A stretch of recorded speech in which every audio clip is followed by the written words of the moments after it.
हीरे लंबे समय से अपनी शानदार सुंदरता और अविश्वसनीय दुर्लभता के कारण दुनिया भर के लोगों की कल्पना पर कब्जा किए हुए हैं।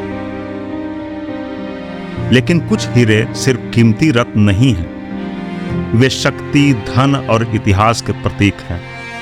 युगों से चले आ रहे हैं और रहस्य और किंवदंती में डूबे हुए हैं। इस वीडियो में हम शानदार होप डायमंड से लेकर लेजेंडरी कोहिनूर तक दुनिया के शीर्ष 5 ऐतिहासिक हीरो के बारे में जानने के लिए समय के माध्यम से एक यात्रा करेंगे। तो आइए इस वीडियो में हमारे साथ जुड़ें, क्योंकि इसमें हम इन अनमोल रत्नों के पीछे की कहानियों और इन आकर्षक लोगों के बारे में जानेंगे जिनके पास उनका स्वामित्व था और जिनके पास नहीं था उनके पास उन्हें पाने की लालसा थी, जिसने ना जाने कितने युद्धों को जन्म दिया। तो इन उल्लेखनीय हीरो की सुंदरता और साजिश से चकाचौंध होने के लिए तैयार हो जाइए।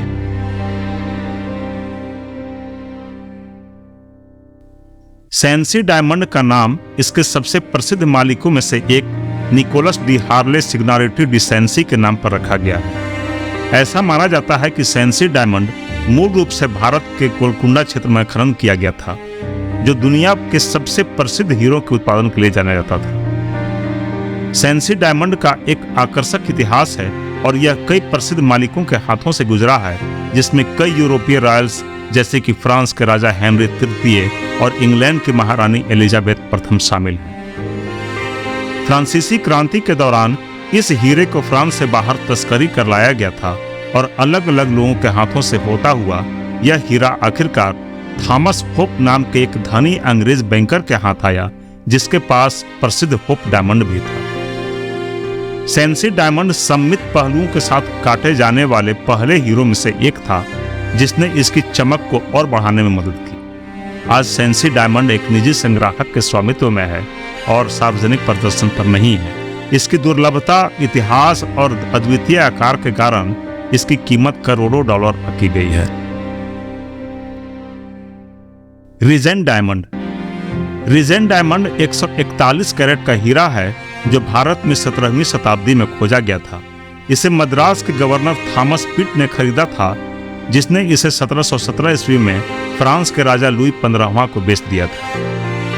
यह हीरा मूल रूप से बहुत बड़ा था, लेकिन इसकी चमक और क्लैरिटी में सुधार करने के लिए इसे अपने वर्तमान आकार में काट दिया गया था। काटने की इस प्रक्रिया में 2 साल लगे थे और अपने समय के प्रसिद्ध जौहरी लुइस बर्टेट बैप्टिस्ट की देखरेख में इसकी कटिंग की गई थी।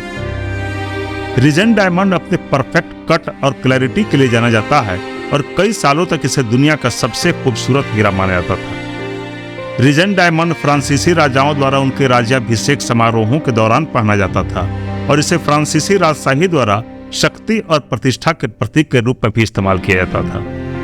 1789 ईस्वी के फ्रांसीसी क्रांति के दौरान पेरिस में लोवर संग्रहालय में रॉयल ट्रेजरी से रीजेंट हीरा चोरी हो गया था। इसे बाद में बरामद किया गया और फ्रेंच क्राउन ज्वेल्स को लौटा दिया गया। यह हीरा अंततः सम्राट नेपोलियन बोनापार्ट के लिए एक मुकुट में स्थापित किया गया था, लेकिन उसने इसे कभी नहीं पहना। हीरे को बाद में फ्रेंच क्राउन ज्वेल्स को लौटा दिया गया था और अब यह पेरिस के लोवर संग्रहालय में प्रदर्शित है। आज रीजेंट हीरा दुनिया में सबसे प्रसिद्ध और मूल्यवान हीरो में से एक है और यह फ्रांस के समृद्ध इतिहास और सांस्कृतिक विरासत का प्रतीक बना हुआ है। Hope diamond. Hope diamond 45.52 carat का नीला हीरा है, जो दुनिया के सबसे प्रसिद्ध और मूल्यवान हीरो में से एक है। ऐसा माना जाता है कि इसकी उत्पत्ति भारत में हुई थी, जहां इसे 17वीं शताब्दी में खोजा गया था।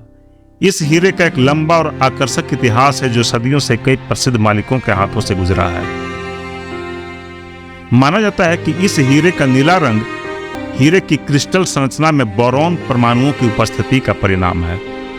होप डायमंड को शापित कहा जाता है और इसके कई मालिकों ने दुर्भाग्य और त्रासदी का अनुभव किया है।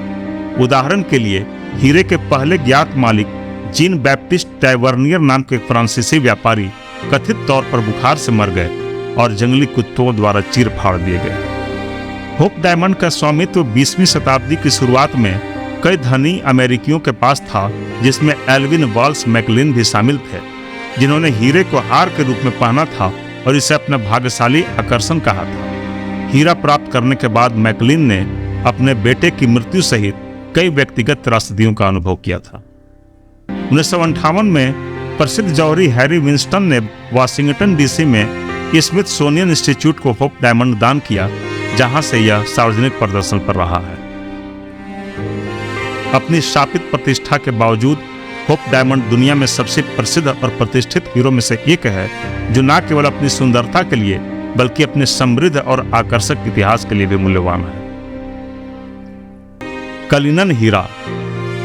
कलिनन हीरा अब तक खोजा गया सबसे बड़ा कच्चा हीरा है, जिसका वजन 3106 कैरेट है।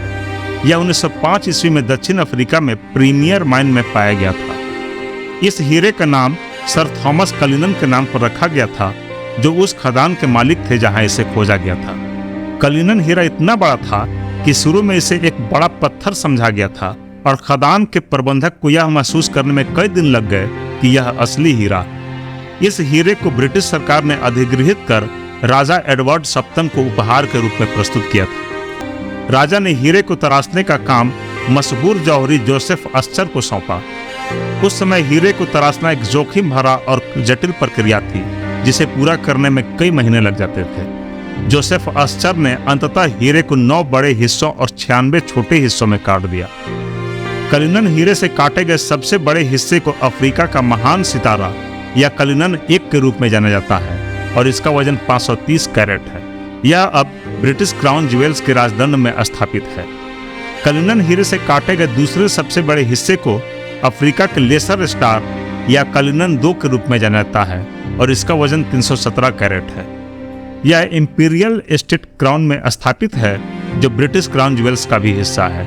कलिनन हीरे से काटे गए शेष पत्थर भी ब्रिटिश क्राउन ज्वेल्स का हिस्सा है और इन्हें दुनिया के सबसे मूल्यवान और प्रतिष्ठित रत्नों में से माना जाता है। कलिनन हीरा खनन के इतिहास में सबसे उल्लेखनीय खोजों में से एक बना हुआ है और ब्रिटिश क्राउन ज्वेल्स में इसकी कटाई और बाद के उपयोग ने इसकी पौराणिक स्थिति में काफी इजाफा किया है। कोहिनूर हीरा। कोहिनूर हीरा दुनिया के सबसे बड़े और सबसे प्रसिद्ध हीरो में से एक है, जिसका वजन लगभग 106 कैरेट है। इस हीरे के नाम का अर्थ फारसी में प्रकाश का पर्वत है, जो इसकी आश्चर्यजनक सुंदरता और प्रतिभा को दर्शाता है। माना जाता है कि कोहिनूर हीरा भारत में गोलकुंडा की खान में उत्पन्न हुआ था और 14वीं शताब्दी में पहली बार ऐतिहासिक अभिलेखों में इसका उल्लेख किया गया था। सदियों से यह हीरा मुगलों और सिख साम्राज्य सहित भारत के कई शक्तिशाली शासकों के हाथों से गुजरा। 1850 ईस्वी में सिख साम्राज्य पर ब्रिटिश विजय के बाद लाहौर संधि के तहत ब्रिटिश ईस्ट इंडिया कंपनी द्वारा यह हीरा ले लिया गया था। इसके बाद हीरे को रानी विक्टोरिया को उपहार के रूप में भेंट किया गया। कोहिनूर हीरा अब ब्रिटिश क्राउन ज्वेल्स का हिस्सा है और टावर ऑफ लंदन में प्रदर्शित। इसे दुनिया के सबसे मूल्यवान और प्रतिष्ठित रत्नों में से एक माना जाता है। इस हीरे का इतिहास मिथक और किंवदंती से घिरा हुआ है। इसके अभिशाप की कई कहानियां हैं कि जिन लोगों के पास इसका स्वामित्व या अधिकार रहा है, उन्हें दुर्भाग्य का सामना करना पड़ा है। साथ ही यह भी कहा गया है कि दुर्भाग्य का सामना सिर्फ पुरुषों को करना पड़ा, महिलाओं को नहीं। यही कारण था कि इंग्लैंड की महारानियों ने इसे अपने राजमुकुट का हिस्सा बनाया। जो भी हो, अपने अशांत इतिहास और विवादित स्वामित्व के बावजूद कोहिनूर हीरा दुनिया में सबसे प्रसिद्ध और प्रतिष्ठित हीरो में से एक है, जो भारत की समृद्ध सांस्कृतिक विरासत और इसके गौरवशाली अतीत का प्रतीक है। पृथ्वी की गहराई से लेकर शक्तिशाली शासकों के हाथों तक इन हीरो ने समय के माध्यम से अनेक महाद्वीपों की यात्रा की है, साथ ही रहस्य और पौराणिक कथाओं का निशान छोड़ दिया है। देखने के लिए धन्यवाद और इतिहास और संस्कृति के माध्यम से अधिक आकर्षक यात्रा के लिए हमारे चैनल को सब्सक्राइब करना ना भूलें। धन्यवाद।